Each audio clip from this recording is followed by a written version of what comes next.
రాపూర్ ప్రభుత్వోన్నత పాఠశాలలో beat 1 health assistant Kanthamma ఏఎన్ఎంలతో కలిసి మంచినీరు బోర్లోని తాగడం పనికొస్తుందా లేదా అని పరీక్షలు నిర్వహించారు. కాంతమ్మ మాట్లాడుతూ రాపూర్ పట్టణంలో అన్ని బోర్లలోని నీటిని పరిశీలించామని, బోర్లలోని నీరు త్రాగుటకు ఆమోదయోగ్యంగా ఉన్నాయని తెలిపారు.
నమస్తే, నేను నుంచి రాపూర్ గ్రామంలో వాటర్ టెస్ట్ చేస్తున్నాము.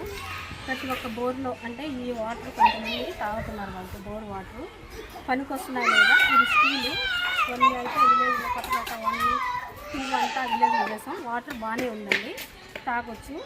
కానీ ఈరోజు ఇక్కడ బోర్లు అంటే పిల్లలు వాటర్ తాగేదానికి యూజ్ చేస్తున్నారు కాబట్టి ఇక్కడ వాటర్ టెస్ట్ చేస్తున్నారు. ఏం లేదండి, దీంట్లో 10 ml వాటర్ తీసుకొని ఇక్కడ ఆటో చెల్లిస్తుంది. ఇక్కడ 4 డ్రాప్స్ వేసి ఒక స్లైడ్ ప్లేస్లో పెడుతున్నాము. దీన్ని కలిపి దీనికి చూస్తే వైట్ అండ్ ఎల్లో ఉంటే వాటర్ తాగొచ్చు. ప్రస్తుతానికి అయితే బ్లాక్ ఉంటే తాగకూడదు. వాటర్ ఏమో ప్రస్తుతానికి మన వాటర్ అంతా రాపూర్ గ్రామంలో వాటర్ అన్ని ఆల్ బోర్వెల్స్ అంతా బాగానే ఉన్నాయి, తాగొచ్చు. ఈ వాటర్ కూడా సేఫ్ డ్రింక్ వాటర్ కాబట్టి తాగొచ్చు. మా పెద్దల డాక్టర్స్ అనుమతితో ఈ టెస్ట్, పిఎస్సి వైద్య అధికారుల అనుమతితో ఈ టెస్ట్ చేస్తున్నారు.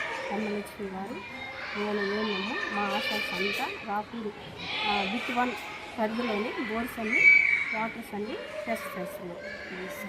ఇది ఓన్లీ ఈ శాంపిల్, ఇది అదే ఎల్లో వైట్ అండ్ ఎల్లో అది చెప్పారు. ఇది 0 అంటే ఇక్కడ పెట్టి తీసుకుంటే వాటర్ ఏదైనా అన్సేఫ్ మెథడ్గా మాకు అనిపిస్తే మేము అదే చేంజ్ బ్లాక్లో వస్తుంది, అలా వస్తే వాటర్ తాగకూడదు. కాబట్టి మేము ఇంజనీరింగ్ డిపార్ట్మెంట్కి చెప్తాము. మా వైద్యాధికారుల అనుమతితో వాళ్ళు ఇన్ఫార్మ్ చేస్తాము. వాళ్ళు వచ్చి దీన్ని వాటర్ తాగే విధంగా క్లోరినేషన్ చేసి మళ్ళీ సేఫ్ వాటర్గా చేస్తాము. ప్రజలను చూడబడి చూసి ఇది వాటర్ వాల్యూ బాగానే ఉంది కాబట్టి 0.2 ఉంది కాబట్టి తాగొచ్చు, ఎలిజిబుల్ ఈ వాటర్. కాబట్టి ఏ ఇబ్బంది లేకుండా ఈ వాటర్ వల్ల ఏ వ్యాధులు కావు, డయేరియా కానీ ఏది కంటామినెంట్ టైఫాయిడ్ కానీ ఏమి లేదు, ప్యూర్గా డ్రింకింగ్ వాటర్.